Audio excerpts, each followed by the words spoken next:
This is Nauru. Nauru is truly a hidden gem, situated deep in the Pacific Ocean. When we talk about isolation, it's not an exaggeration. The closest island, Banaba in Kiribati, lies over 300 kilometers away, and reaching the nearest continent presents a significant challenge. Brisbane, Australia, is nearly 3,000 kilometers distant, requiring about a 5-hour flight. Honolulu in Hawaii is over 4,000 kilometers away, making Nauru one of the most secluded locations on Earth. Encircled by coral reefs and characterized by rugged inland terrain, this small island exudes an aura of mystery and exclusivity. The challenging access and limited visitor infrastructure render it a largely unreachable destination. With only one international airport operating under strict conditions and no natural harbors, traveling to Nauru is a true adventure. Furthermore, its unique position in the Pacific bestows upon it exceptional biodiversity and an almost pristine environment both culturally and ecologically. Nauru is a place few dare to discover, yet it holds secrets and tales that captivate even the most seasoned adventurers.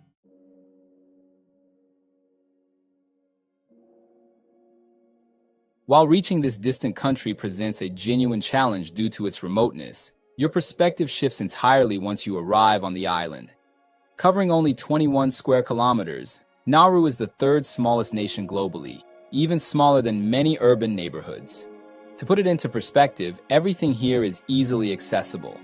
The beaches, the administrative center, and the residences are all located close to one another. In terms of land area, Nauru ranks just behind the Vatican and Monaco. However, there is a significant distinction. The Vatican serves as the spiritual center of the Catholic Church, while Monaco epitomizes luxury and glamour along the French Riviera. In contrast, Nauru exists as an almost forgotten enclave in the Pacific, far from the limelight and largely unknown to the wider world.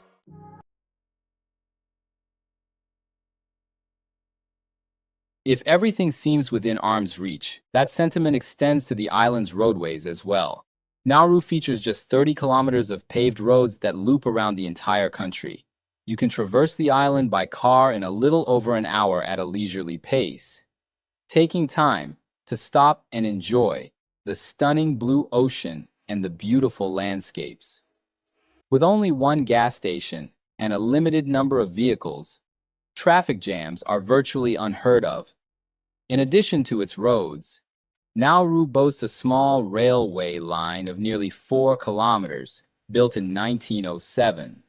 This track, which once facilitated phosphate transport, stands as a symbol of both the island's past prosperity and its decline, as the same phosphate that fueled its wealth ultimately led to its downfall. In addition to being small and easy to navigate, Nauru stands out in another intriguing way.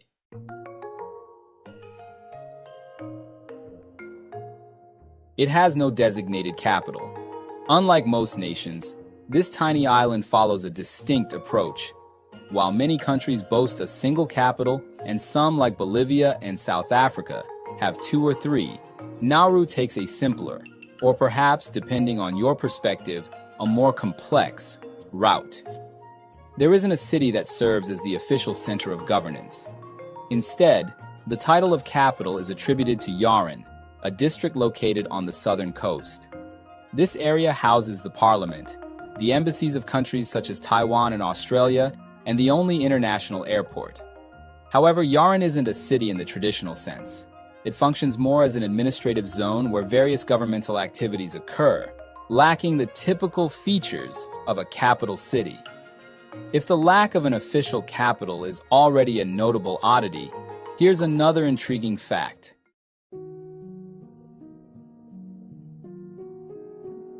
Nauru ranks among the least visited countries globally. Despite its stunning landscapes and the island's unique allure, only about 200 travelers make the journey there each year. So, why are the visitor numbers so low? It's certainly not due to a lack of natural beauty, but rather the challenges associated with reaching the island. First, only one airline provides flights to Nauru, with limited schedules and unappealing fares. Additionally, obtaining a visa to enter Nauru can be quite the ordeal. To illustrate just how exclusive a visit to this nation is, fewer than 15,000 people have ever set foot on its shores. Visiting Nauru feels like joining an elite group of adventurers who have discovered one of the Pacific's best-kept secrets. Beyond its remoteness, Nauru presents a series of obstacles that deter even the most intrepid travelers. Moreover, as we'll explore later, there is a more unsettling reason behind this isolation.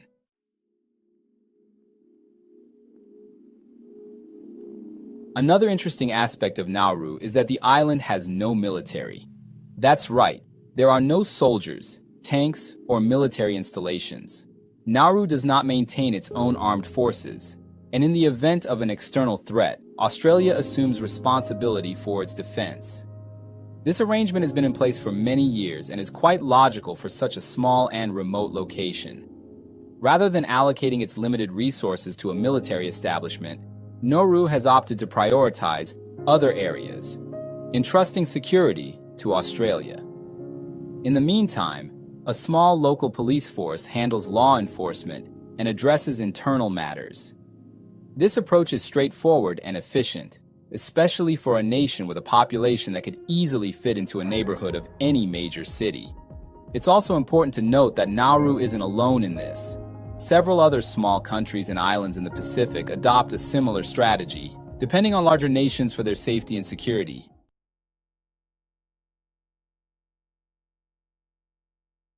As we continue our exploration of the island, it's time to address a more serious topic: health. In addition to being one of the least visited countries globally, Nauru holds an unfortunate distinction. It has one of the highest obesity rates in the world. Approximately 80% of the population is considered overweight, and the issue extends beyond mere genetics or lifestyle choices. In Nauru, obesity has deep cultural roots. Historically, being overweight was regarded as a symbol of prosperity. The more one ate, the more successful and healthy they were perceived to be by the community. Leaders and influential figures often showcased their bodies as trophies, reflecting success and happiness. However, this skewed perspective has led to dire health consequences for the people of Nauru. Following the intense mining of phosphate and the resulting loss of arable land, the island's food supply has become heavily reliant on processed products high in fat and sugar. With limited access to healthier options and an increasingly sedentary lifestyle, the outcome has been predictable. About 40% of the population suffers from diabetes, and many face serious complications, including amputations, making daily life even more difficult. Obesity isn't the only health concern, though. Cigarette addiction also poses a significant threat to the well-being of Nauruans. The country has one of the highest rates of tobacco consumption in the world, further complicating an already challenging health landscape. This presents a considerable challenge for such a small nation, where public health issues have reached critical levels.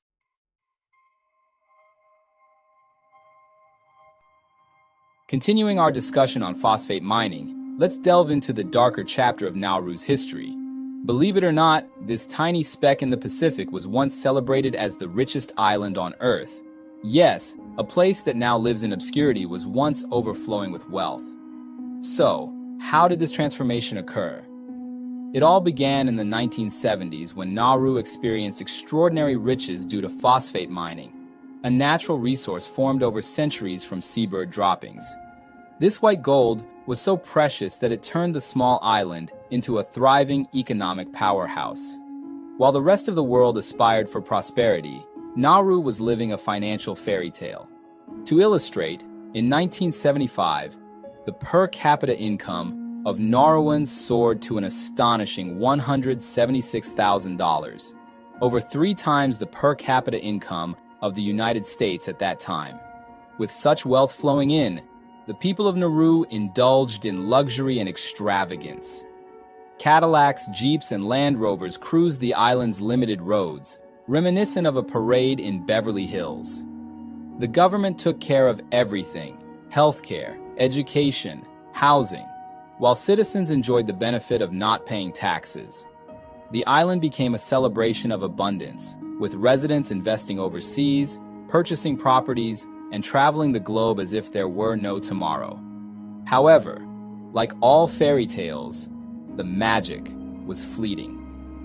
The unrestrained extraction of phosphate led to the depletion of resources, and what was once a sea of wealth quickly turned into a desert of debt. What remains of this former golden era? Abandoned cars, crumbling buildings, and a population that has witnessed its paradise deteriorate into a nightmare.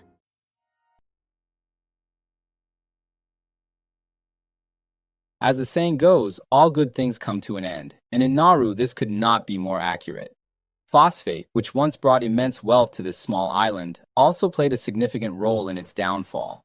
The rampant exploitation of this resource has left Nauru's interior nearly barren, resembling a lunar landscape dotted with craters. The environmental consequences were so drastic that experts began raising alarms as early as the 1960s.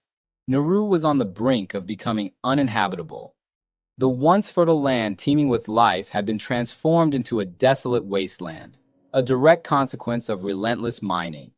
The situation became so dire that in 1962, Australian Prime Minister Robert Menzies publicly acknowledged Australia's duty to ensure a dignified future for the Nauruan people, given the significant profits they reaped from the island's phosphate. At that time, discussions even arose about relocating the entire population to a nearby island off Queensland, Australia, or migrating them to countries such as New Zealand and the United Kingdom. The devastation was so severe that scientists predicted Nauru would be completely uninhabitable by the mid-1990s, and restoring the land would be an enormous and costly endeavor. However, despite all the proposals, the people of Nauru chose to stand their ground. Leaving their homeland was not an option for them. Even in the face of a grim outlook and an uncertain future, they opted to remain and confront the repercussions of a wealth that, ironically, led to their own demise.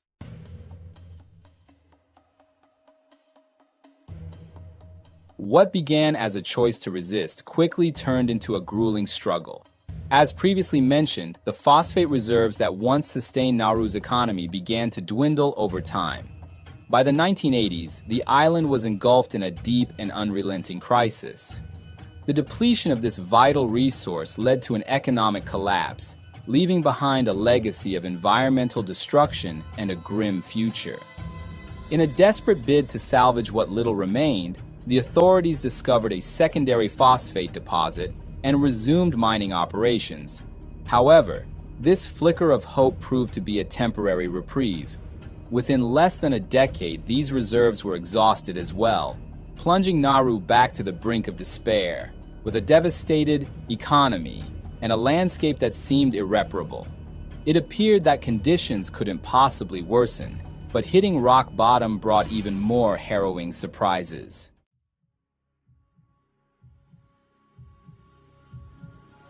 With phosphate reserves depleted and the economy in shambles, Nauru descended into utter chaos. Corruption and money laundering became rampant, while climate change devastated the remnants of the fishing industry. The situation was dire. What was once a prosperous land had turned into a barren wasteland, and unemployment soared to nearly 80% of the population. It felt as if the crisis was an endless abyss. In this moment of desperation, Australia presented a grim proposal in 2001. They offered to pay Nauru to serve as a detention center for refugees attempting to reach Australian shores. Faced with bankruptcy and no alternatives, the Nauruan government reluctantly agreed. Thus began the importation of asylum seekers to the island. This led to the establishment of the Nauru Regional Processing Center, a facility operated by the local government. Anyone arriving in Australia by boat seeking asylum would be sent directly to Nauru, where they would endure inhumane conditions, overcrowding, mistreatment, and blatant violations of human rights.